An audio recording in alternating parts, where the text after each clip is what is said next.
A gunman shooting at random people and locations killed 4 people Tuesday in Northern California, attacking an elementary school and a woman driving her children to school during the rampage, authorities said. This latest burst of gunfire to terrorize a community, which followed deadly mass shootings in Nevada and Texas, unfolded without an immediate explanation, as the gunman spewed bullets across what police described as a very widespread area. 10 people were injured and taken to area hospitals, including at least 2 children, one of whom was at the elementary school, police said. No children were among those killed in the shooting, which ended when law enforcement officers, responding to the carnage, fatally shot the gunman.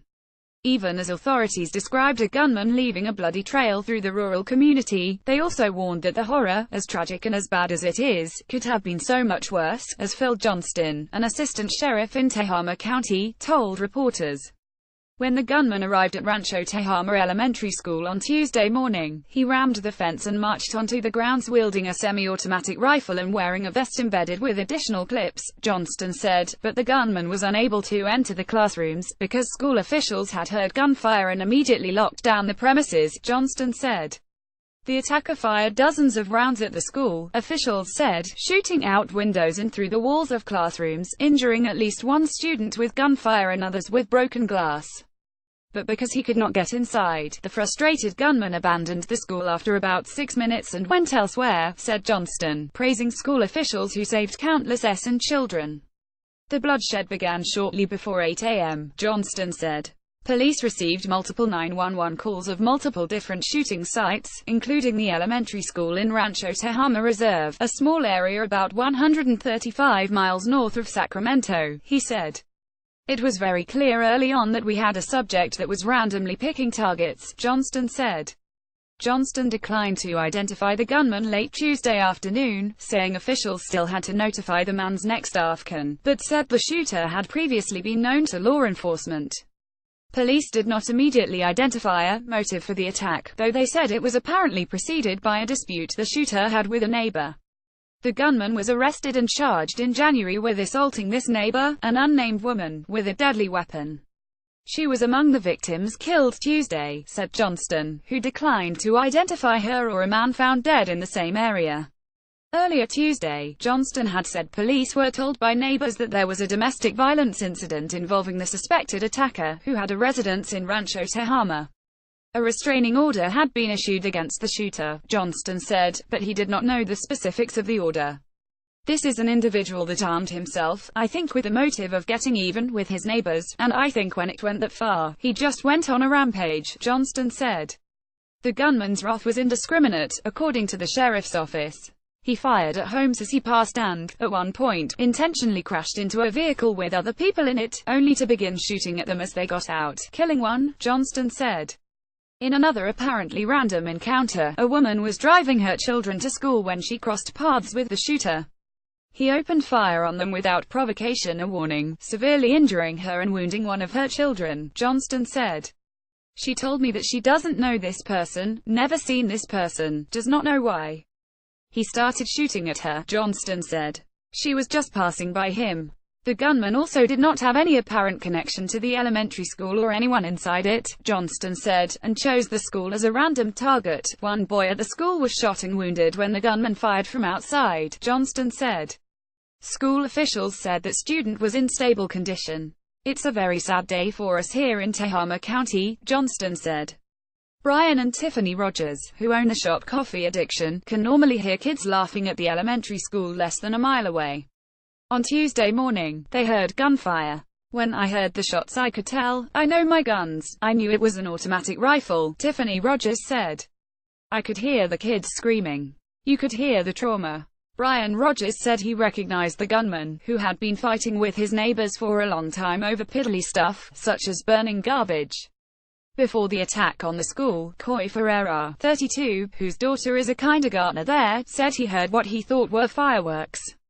Then the 8 a.m. whistle blew 3 times, even though it was not 8 a.m., and a school official ordered everyone to rush inside because there was a gunman, Ferreira said. Still wearing their backpacks, children in one classroom hid under their desks and then were told to huddle in a teacher's office, Ferreira said. 3 students appeared too frightened to run back, Ferreira said.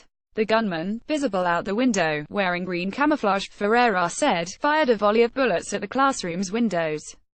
When the shooter moved on to the next room, students who had remained under their desks were told to run back to the office with others, but one child wasn't moving. Ferreira said, he had been shot in the chest and leg.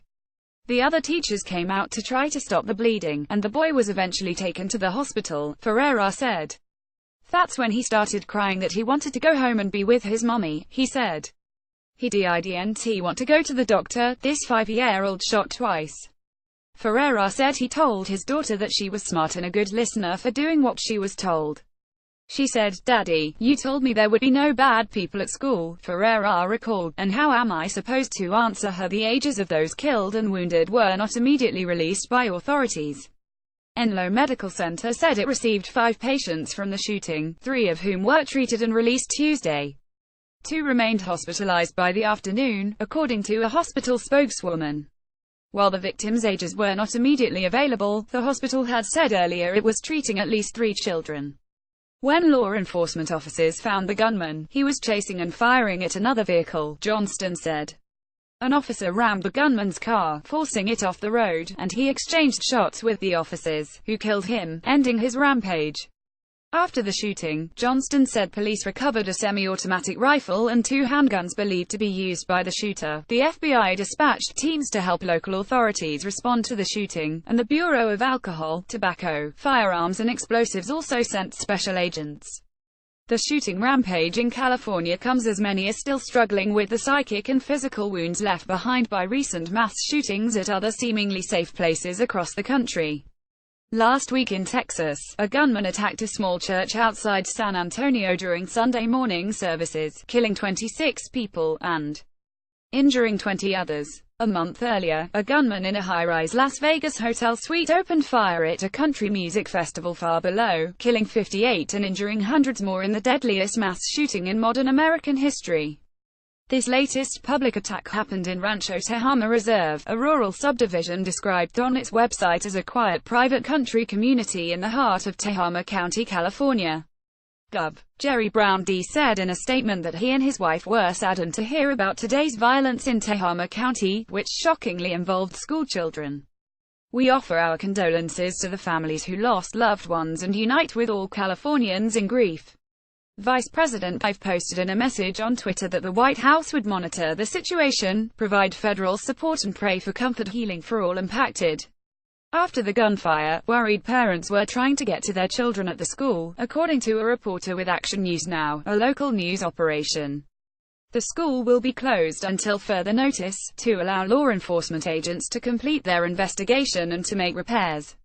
The district will make other arrangements for teaching students. There was an active shooter out there earlier this morning, said Janine Quist, an administrative assistant with the Corning Union Elementary School District. There were some confirmed injuries.